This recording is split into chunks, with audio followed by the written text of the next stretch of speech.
Hey guys, I hope you are doing well. Today is the first video for this week. There's one more coming that is like really special. It took me a lot of time to make it. I think you're going to enjoy it, but this is the first one for the week. Okay, so by the time that you are watching this video, you should have watched one on the relationship between Hemingway and Fitzgerald. You should have read one of Hemingway's most famous short stories, Hills Like White Elephants. And this is meant to be kind of a discussion really quickly about what's going on in the story, what we should look out for, and then ultimately to compare and contrast Hemingway and Fitzgerald. If you are interested in kind of getting more and like learning more about Hemingway, I can post some more stories for you. I can give you some access to some novels. And then he has A Movable Feast, which is a book that he published in the 60s that's about his time in Paris. And he kind of looks at the lost generation, reflects on the time in Paris. In addition to that book of essays, that memoir, he also has a short story called The Snows of Mount Kilimanjaro, where there's a writer that is dying of gangrene, and he kind of reflects on his own time. And so Hemingway puts himself into that story as he reflects on his time in Paris as well. We could certainly spend a lot of time on this story and Hemingway's other short stories, or even look at his novels, but it's this one in particular that I want to look at because it's his most famous one, and comparing and contrasting the use of description, what Hemingway is doing in here versus Fitzgerald and what Fitzgerald is doing in Gatsby. So if we're looking at the story, you should have read it so far. What's really interesting about this, and we would have read this in class, is that there seems to be something that these two characters are talking about. I asked you to go through this PDF and to highlight all the description versus all of the dialogue. And so if we were to look at kind of that description, we would see, this paragraph right here. We might go down a little bit further and see another paragraph of some description, right? But everything seems to be pared down as if Hemingway has written it, and it is huge. There's a lot of volume to this, and then he cuts it down to really get the bare bones of what's going on. There seems to be something that these two characters are talking about, an operation of some kind. And again, if we were in class, I would have you guess as much as you could about what they are actually talking about. Maybe you've heard of that phrase, there's an elephant in the room. There's something that these two characters that people talk about around something, right? Without actually having to say something about that thing that is dividing them, that thing that is in between them. My favorite part in here, I just saw it, is when she asked him to please stop talking. And if you have been in a relationship, you might get into those arguments where you go back and forth, seem to talk about the whole thing, that thing that they're not really talking about. They go back and forth, and we get to kind of that issue that is at hand. If I'm looking at this story and I'm summarizing how I can understand it, I can understand it in this way. After we get this thing done, I said we could have everything. We can have everything. No, we can't. We can have the world. No, we can't. We can go everywhere. No, we can't. It isn't ours anymore. It's ours. No, it isn't. There's this if that they're talking about, right? What can they have after they get this particular operation? Well, if we look at the story, what's going on in here? We have this guy and this gal sitting at a train station. They have some drinks and they're kind of talking about whatever is going on. We have this particular main point of the story. They're in Spain, Barcelona, Madrid. They're at this train station, and they see these hills like white elephants. If we were to look at this train station right here, we can see these hills, right? They do kind of look like white elephants.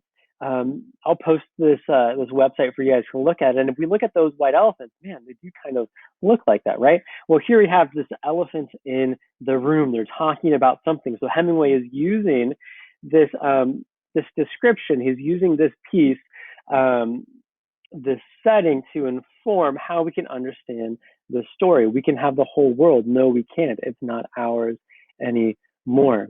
If we want to really understand this story, this dialogue between this whole thing, well, we need to understand Hemingway's iceberg theory. And that is that the language that is on top, what we have actually read is the tip of the iceberg, and everything else is under that iceberg. We're given it's as if the story is moving along that train track, and we're seeing one part of that train track. We're seeing one part of it, one kind of moment in this relationship, and we can get so much of that, yet we get so little of it. I don't think Hemingway is doing this to trick us. I don't think he's doing it to make us have like complex theories or ideas about this. It might be a puzzle. I think Hemingway is doing this just because he can, which is kind of frustrating, right? Of like, oh no, you should give us all this information. Why are you like holding this over us? And I think he's doing it to be somewhat avant-garde. If this fits within kind of who Hemingway is, the lost generation, you guys learned about that last week and defined that of who these artists are and what they're doing. Hemingway is allowing just the tip of this iceberg, and then we have to infer about everything else. So if you don't know what the story is about, if we were in class, I would drag this out for as long as I could, and you would get so frustrated that I'm not telling you what this operation is. You would get so frustrated that I'm dragging it out and withholding this information from you as if I'm Hemingway, withholding what they are talking about. So if they're talking about this operation, this world that they could have, but no, they can't, because once they get rid of it, it's no longer going to be theirs. Their brokenness between these two people, that once they go through with this, something is going to be lost. Hills like white elephants. What Hemingway is alluding to and what these characters are talking around is that this woman is pregnant. And they're talking about this very simple operation of aborting this child, this fetus. And so this is the tension in their relationship, that once we get through with this, we could have everything. And she realizes, no, we can't have everything. The world is no longer going to be ours. This life that is going to be lost, or the potential for life between these two stories. And then we get kind of this last moment. He asks, do you feel better? He asked. I feel fine, she said. There's nothing wrong with me. I feel fine. That's just the tip of the iceberg, right? That's just the language that's going on inside of this story. But underneath that, we have feelings and fears and thoughts. We have that subconscious of, no, she's really not fine at all. There's actually something that she's going to lose, and there's a little bit deeper than what's going on. And so if we look back at those hills like white elephants, a question that we could ask is, well, what's the relationship between the title and the story itself? Well, look at these. Those kind of look like pregnant bellies, right? They look like elephants, and there's an elephant in the room between their relationship, or within their relationship. So if we're looking at this story, our ultimate goal is to think about, how is Hemingway describing what's going on in this story, and how does Fitzgerald describe what's going on in the story? What's the difference between those two? I think one of the differences is Hemingway goes through the process of overwriting, and then from there he cuts and cuts and cuts and cuts and cuts until he gets the bare minimum of what he needs. And then with Fitzgerald, he kind of goes above and beyond. He chooses the right word, but the words that he chooses show us something, and he doesn't tell us anything. For example, if we're thinking about show and don't tell, which is kind of one of the big rules for writing, the section that I ask you to read after you watch this video is to look at the owl eyes, right?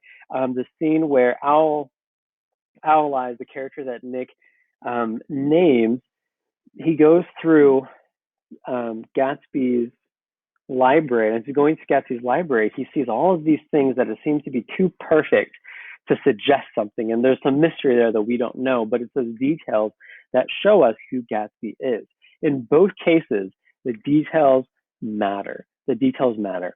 And so both of these authors do a great job of showing and not telling.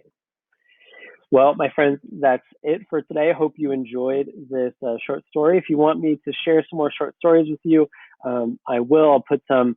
Um, I don't know. Just let me know if you want to read them. If you're bored and you're like, oh, I want to read more short stories, I have all kinds of short stories for you. I hope you guys are doing well. As always, happy reading.